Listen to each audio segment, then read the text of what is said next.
The Yankees are once again looking like World Series contenders, and it's all on the back of one man. What's going on, guys? The king of 161st Gen. I'm back in another video, and Aaron Judge has been historic this season. This is the second time in 3 years that he has had a season that has barely been replicated in baseball history. 2022, he had 62 home runs. That was not replicated by a non-steroid user or anyone in the American League's history. This season, although he is not on pace to get to 62, is arguably even better. Aaron Judge, so far this season, has a .322 batting average, 41 home runs, 103 RBIs, with a 1.157 OPS. You know who are the only two players right now that have a full season? So not the 60-game COVID season. Only guys at the moment who have had a full season of eligibility and have finished with a 1.1 OPS or better: Aaron Judge, who's on pace for it, and Barry Bonds. That's it. Aaron Judge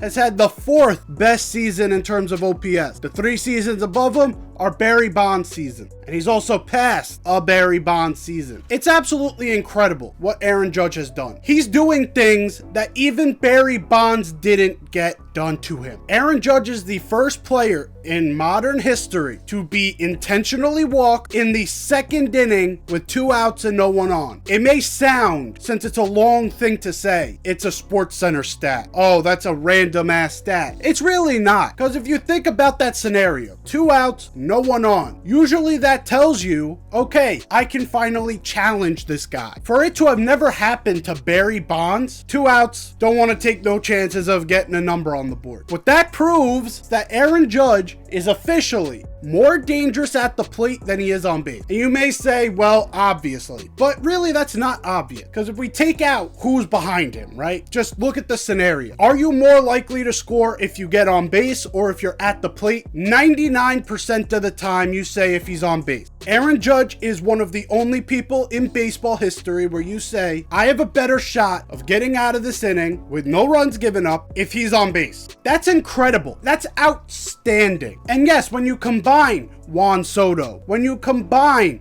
Jazz Chisholm, you give Austin Wells a shot at cleanup and he produces, it makes Aaron Judge even more scary. This series proved that Aaron Judge is the best player in Major League Baseball. And the one guy I do feel bad for, it's Bobby Witt Jr. Because if I read you his stat line, .344 batting average with 20 home runs, 79 RBIs, or 25 stolen bases, and a .980 OPS, any other season in Major League history, you would say that guy is a candidate for MVP. Not this season. And I know some people are trying to make this race closer than it is, because Bobby Witt has a better Fangraphs WAR than Aaron Judge. Now, WAR is an interesting stat because, yes, it does calculate everything. It is one of the more reliable stats in terms of telling you the overall scope of a player. But where it becomes interesting is defensively. Fangraphs ranks defense at a way higher scale than Baseball Reference. And when you look at how WAR is ranked overall defensively, they give certain positions a higher score based off of difficulty. Now, I could understand this. You're grading against the DH, right? You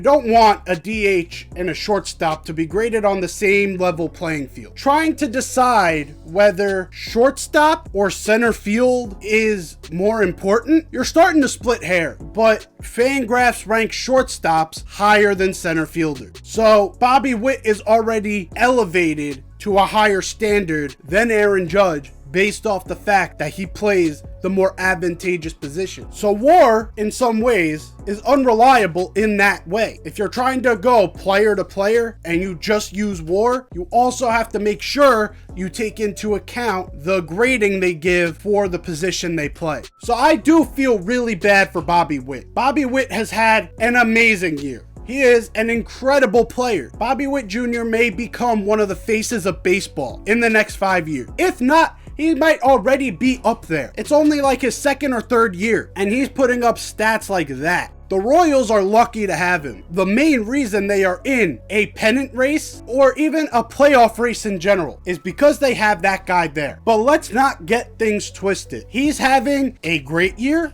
Aaron Judge is having a historic year. Aaron Judge is going to be your 2024 AL MVP. And if there was a Major League Baseball MVP, Aaron Judge would win that in a landslide. Now let's talk about the rest of the series, shall we? Game 1, we got to talk about Marcus Stroman. He has been terrible for the last month or so. To me, it just seems like a guy who, as he got older, he lost a ton of velocity, meaning he cannot afford to make mistakes. And once he gets into these modes where he's trying too hard to pinpoint a pitch and he hangs it, he's not getting away with it. And that's a big problem because most pitchers, they could get away with a couple. You see it late in the 9th inning. Clay Holmes, although he does give up a lot, he gets away with a lot of hanging pitches. Marcus Stroman's at the point in his season where he's not getting away with it. I'm willing to be patient because I see the potential that if he's on in the postseason, his style of pitching will play perfectly for the postseason. Ground ball pitcher, not allowing much fly ball action. That style of play is a very useful style once the postseason comes around. So I'm willing to give him some patience, but he's got to figure it out. I don't know if it's mechanically, if he's just gripping it too hard and it's just spinning out of his hand. He's got to figure out how to locate that slider, because that slider, when it hangs, it stays right there. So we cannot afford to be giving up 7 earned runs in about 4 innings. That's not good. But in that same game,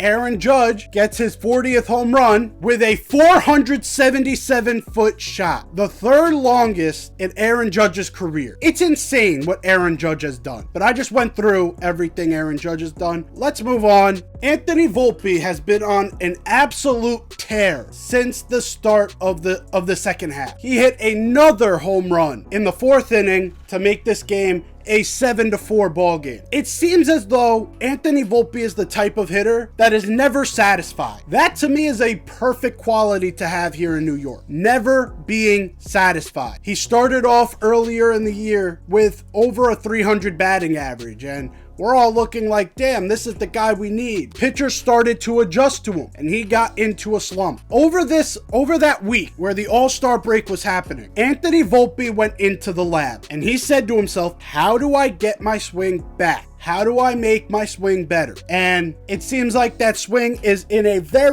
very much getting back to being on a level playing field. He started to get back to having an uppercut towards the end of the first half, and it led to a lot of strikeouts. It led to a lot of weak contact. Pitchers can take advantage of that, especially when you're not a physical force like an Aaron Judge that can get away with having a tiny uppercut. Anthony Volpe is not like that. He needs to have more of a contact-oriented swing, and it's resulting in even having far more power than he had before because he's finally getting his barrel to the baseball. He's not ducking underneath with that uppercut. I'm just happy that Anthony Volpe is the type of player that when he's struggling, you know he's going to be working. He's going to be fine-tuning things to get out of that slump. That's the type of attitude I like to see. But overall, not the best game. Yankees lose 8-5. Let's go on to game 2. Carlos Rodon gets the start, and he looked great once again. This is his 3rd straight quality start that he's had, bringing his ERA down to 4.37, which you hear that number, you say to yourself, damn, that's bad. It was in the mid-5 before this run. So that thing is coming down precipitously. He's finally becoming a pitcher. Secondary pitches need fine-tuning. He hung a curveball to Vlad. He gave up that home run. But after that, he was mowing hitters. This is the type of start we needed from Carlos Rodon to bounce back from that Stroman start, and also just for his confidence to know that he can go on a string of games where he looks like 2022 Carlos Rodon. He's starting to put things together, and I can't be happier because we're stuck with that contract, so we might as well make it worth it. And right now, Carlos Rodon is looking like the pitcher the Yankees paid $100 million to. Aaron Judge gets on the board again in the bottom of the 1st with a home run. That gave him 41 on the year. Later on in this game, Trent Grisham gets on the board with a 2-run shot, making it 4-1. Then another home run from Anthony Volpe. He's been on a fucking tear, making it 6-1. The Blue Jays drove in 2 more runs to end Carlos Rodon's stat line. Carlos Rodon ended with 5 1/3, 3 earned runs, 8 strikeouts, 2 walks. This was a good start from a guy who absolutely needed it. The Yankees end up winning this game 8-3. Got a little dicey come 9th inning. Clay Holmes worked himself into quite a jam, but ended up working himself out of it.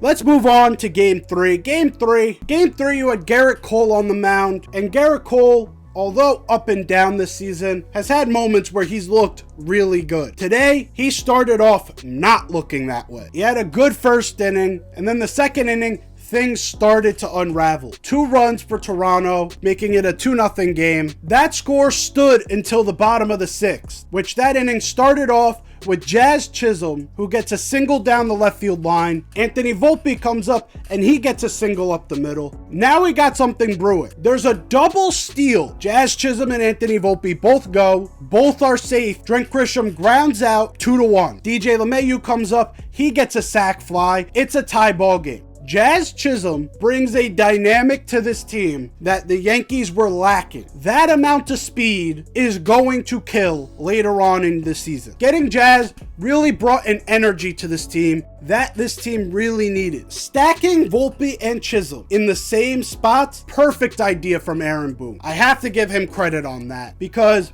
both of them at the moment are really hot. You get them both on base, they could wreak havoc. And that's exactly what they did in this inning. Bringing the stolen base dynamic back to this team just adds another element of being able to produce runs. Because this team, we have seen time and time again, second and third, 1 out, we're not able to score. First and second, nobody out. Oh, it's just a double play. Having someone like Jazz on base or having someone like Volpe on base creates a different dynamic. And having both of them on base, well, that's just a nightmare for starting pitchers. So that tied the game right there. Juan Soto then comes up in the bottom of the 8th, giving us a solo home run, his 28th on the year, giving the Yankees a 3-2 lead. But then the next inning, we get miscommunication from Aaron Judge and Trent Grisham. For some reason, they throw Aaron Judge into left field. They give Trent Grisham the center field spot. Both of them are not familiar with working with each other in that gap. Trent Grisham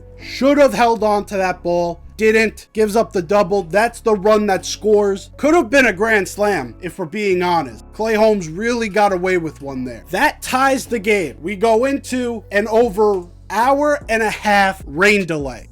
And once we come out, we get to the top of the 10th. They bring in Enyel De Los Santos. He looked really good with his first batter. Walks the second batter. Mark Leiter, who came on in the top of the 9th, comes back out for the top of the 10th. Gets 2 quick outs against 2 of the best hitters in the Blue Jays lineup. Strikes out Vlad Guerrero. Then strikes out George Springer. Dalton Varsho then comes up. And in a 3-2 count, he spikes a splitter. It gets away from Austin Wells. The ghost runner at second moves up to third, but then the Yankees end up challenging, saying the pitch Dalton Varsho. Yankees win the challenge, brings the ghost runner back to second base. It wasn't necessary because the next hitter, Alejandro Kirk, strikes out on the nastiest splitter that you will see. Mark Leiter is ingratiating himself with this fan base really well. He is one of the strikeout guys that the Yankees got at the trade deadline, and he is living up to that name. Then in the bottom of the 10th, you saw the pinnacle of small ball. Bottom of the 10th, you only need 1. You have that runner on second base. Trent Grisham drops a good bunt down the third base line. Anthony Volpe over to second base. Then you have DJ LeMahieu come up. They bring in an outfielder to play as a 5th infielder. He has to play to a side because of the shift rule. Well, that allows DJ LeMahieu to just go straight up the middle. Base hit. Yankees win. Yankees win this series. The Yankees are back on a roll that we haven't seen since the first half. We haven't seen since really May. They are on a run, and the Yankees have a shot to really separate themselves because the month of August does not have too many tough challenges. We face the Angels. We face the White Sox. Yes, we have one series against the Cleveland Indians. That's going to be a statement series. But overall, this month of August is kind of an easy one, and we have to take advantage. That means when we have the opportunity, we have to go for the sweep, because a team like the Angels, they aren't trying right now. A team like the White Sox, they're on the worst losing streak in MLB history. They're not trying. We're going up against a lot of teams that are just not trying. Next series is the Los Angeles Angels series. Hopefully, we could see a rejuvenated Marcus Stroman step up and give us quality. Hopefully you enjoyed this video. If you did, leave a like down below. If you're new here, hit that sub button. I'm out of here. Take care and peace.